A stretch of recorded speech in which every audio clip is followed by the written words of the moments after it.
For the final installment of the AJC's Top 12 Villains in Atlanta Sports History Countdown, we've got a flashback to the 2007 Falcons season. And as a lot of us remember, it was an ugly one. Michael Vick was involved in a dogfighting scandal and sentenced to prison. And the next day, an off day for the team, the coach who had agreed to a 5-year, $24.5 million deal quit 13 games into the season and hours later called the Hogs on national TV. His departure itself infuriated the Falcons and fans, but the way he left was the kicker. Our number one villain in Atlanta sports history is Bobby Petrino. Joining me now is our Falcons beat writer, D. Orlando Ledbetter, aka D-Led. D-Led, what makes Bobby Petrino the perfect Atlanta sports villain? Who leaves their team with a typewritten letter?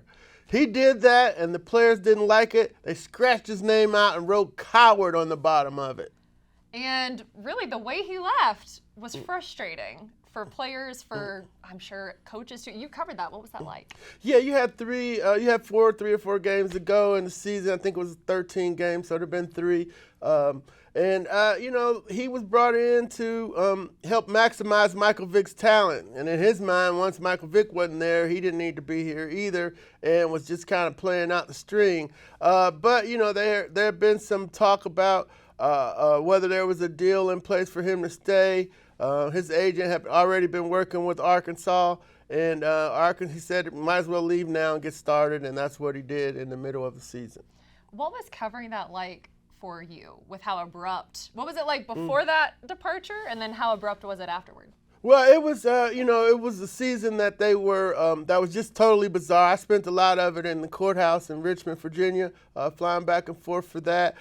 You had planes flying over the facility talking about they need to change their name to the Dog Killers. It was just a surreal season from the very beginning, from Michael Vick getting accused, then indicted, then sentenced. So football really took a back seat, and the fact that once he was going to be gone from the team, they went out and got Joey Harrington. I think Brian Leftwich played some quarterback that year, and also Chris Redman ends up being the starter at the end. It was just a totally upside-down season from both perspectives, covering a federal dogfighting trial and then a coach coming from college trying to compete in the pros. And just in way over his head.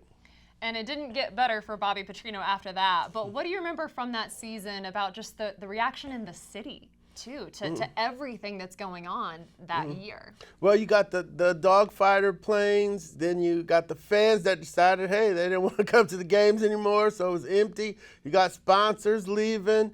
And you got some truly good veterans that are trying to carry on.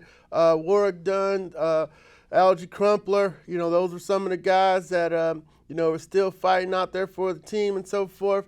But they felt the coach quit on them, and they let us know about it. Joey Harrington wouldn't throw the ball. He would hold on to it too long. Roddy, only thing that came out of that season was Roddy White developed into a Pro Bowl player. But other than that, watching Roddy do his thing with whoever was at quarterback, that was the only thing that came out of that season that moved forward with the franchise. It's pretty crazy to think about how, and I guess it was an unprecedented situation overall, but players were very vocal with their frustration, and that's not common. A lot of times you kind of try to, I don't know, take the high road, not talk about it, but they straight up addressed it. They were mad. Yeah, no doubt. And the motto was Warwick Dunn. The nicest guy on the team is trashing the coach.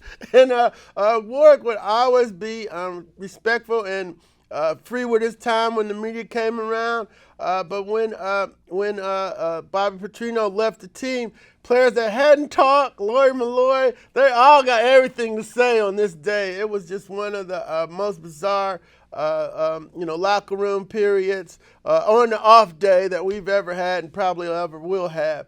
And also, Coach Zimmer, his defensive coordinator, he had a good staff. Hugh Jackson, Mike Zimmer were respected guys who were going to be head coaches, varying degrees of success. But he had a good staff, and those guys felt, hey, that he portrayed them and their families that had to move here and so forth. And Coach Zimmer's words were, probably can't broadcast them, but they're out there, and that was a whole thing that permeated the whole situation. D-Led, thank you so much for joining me. Thanks for having me. Thanks to all of you for watching as we counted down the top 12 villains in Atlanta sports history. And if you need to catch up, they're available to watch on YouTube and AJC.com.